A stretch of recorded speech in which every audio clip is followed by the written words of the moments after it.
Alright, what's going on everyone out there on YouTube, NES Ruler? Welcome to a brand new review. Figured today we would change up the scenery a little bit. It's a really nice day here in Chicago, even though you could see the snow in the background. It's really nice. So I figured we leave the movie room for once and come out here and shoot a review. It's bouncing, let me make sure it's not bouncing. Come out here and make a review, and the film that I'm going to be reviewing today, the genre mainly, is outdoors, and it's really nice exterior, so I figured it'll be a good idea to come out here and shoot the review today. So the film we'll be talking about today was sent to me to review by Severin Films, and it is a film titled Kung Fu Trailers of Fury. And if you guys know me and you listen to me on the 22 Shots of Moods and Horror, or you watch these reviews, the Kung Fu genre is typically not something that I am that familiar with. I really don't know that much about the genre in general. So when Severin asked if I wanted to review this, of course I had to say yes, because I'm always wanting to learn more about different types of genres and cinema history in general. And the Kung Fu films are actually a really important part of cinema history. So before we get to the main feature of this set, I really just want to talk about the special features, because I really think the special features on this set are really fantastic and really add another layer of depth to why you guys should pick this up, especially if you're not that familiar with Kung Fu films. So the two main special features on this set is a 40-minute documentary about the history of Kung Fu by Rick Myers, who's a famous film critic, and Frank Zhang, who is a well-known Kung Fu expert. And basically they just talk about the history of Kung Fu and how it's developed over time. And it's really interesting. They get into depth about the Shaw Brothers, who are a really prominent studio from throughout the entire history of cinema. And they talk about how they built a stable of actors, which was a very prominent thing in Hollywood during the early days of the studio system. These studios would build up a set of characters and actors that they would use over and over again. So the Shaw Brothers followed a similar thing, and they carried that over with the Kung Fu films. So you would start to see a whole bunch of different Kung Fu films coming out, but with the same actor and characters throughout each of the films. So as time went on, Kung Fu started to become more popular, and then you would see studios like Golden Harvest who would come into the game, and then they would start to make different Kung Fu films than what the Shaw Brothers were making.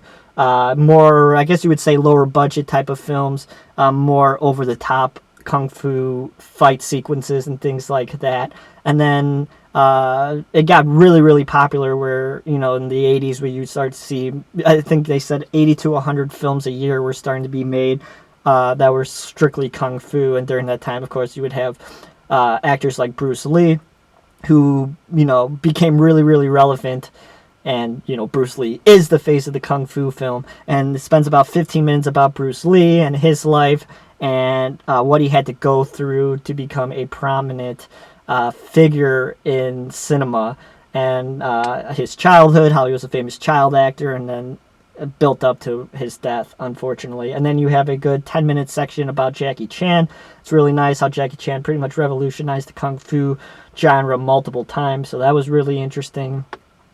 So this is a really well done, put together, brief history of the Kung Fu genre. Just two guys, shooting the breeze about the genre. Really well done. I'm really happy they had that on there, and I really think it's a main selling point of why you should pick up this set.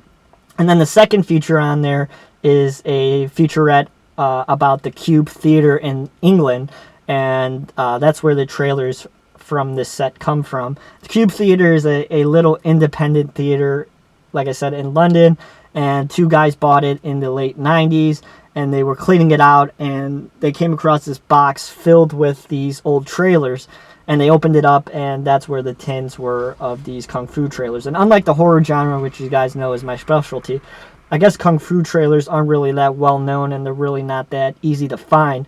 So to find a box full of these trailers, I guess, was a big deal.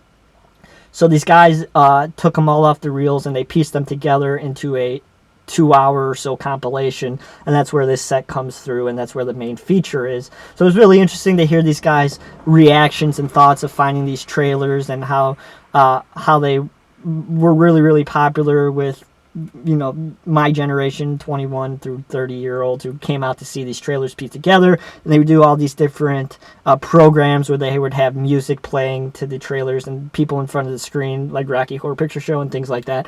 Really, really interesting featurette, and I really think it's amazing how they found these trailers. And then you get to the main feature, which is all these trailers that the Cube found pieced together. Just insane, over-the-top editing, violence, bad dubbing, all the stuff that goes into a really, really good kung fu film. You have films like The Way of the Dragon, Death Blow, Daggers 8, Brutal Boxer, all these different films. And to see them pieced together, you start to see similarities over time as you start to watch them. You recognize actors and stunts, and just it's just a really, really fun set to watch. If you guys like the Video Nasty set that came out, or the Video Nasty sets, the two that came out from Severin Films a few years ago, then you definitely will like this, especially if you like Kung Fu. But even if you don't know anything about Kung Fu, I really think you should probably pick this up, because you will learn something about a genre that you may not be interested in, like myself. And, you know, I might be curious to check out some of these films simply because they're so goofy and over the top. And, of course, Severin Films cleaned them up beautifully. They look amazing, so that's another selling point to why you should pick this up. So you guys can pick this up right now on Blu-ray. I think you could get it on DVD as well, but of course the Blu-ray is the prime way to see it. And I really think you guys will enjoy it. So that is my review of Kung Fu Trailers of Fury. If you guys like this review, you can give it a thumbs up. And as always, you can follow me on Twitter at twitter.com/NESRoller22. And I hope you guys enjoyed this different setting today. I think it was a nice film to talk about outside, especially when it's a nice day. So if you guys like the setting, let me know. Maybe I'll do some more out here, or maybe I'll just go back into the movie room and be a loner. So thanks again, everybody, for watching. I hope everybody's doing well, and I'll talk to you guys soon. See you guys.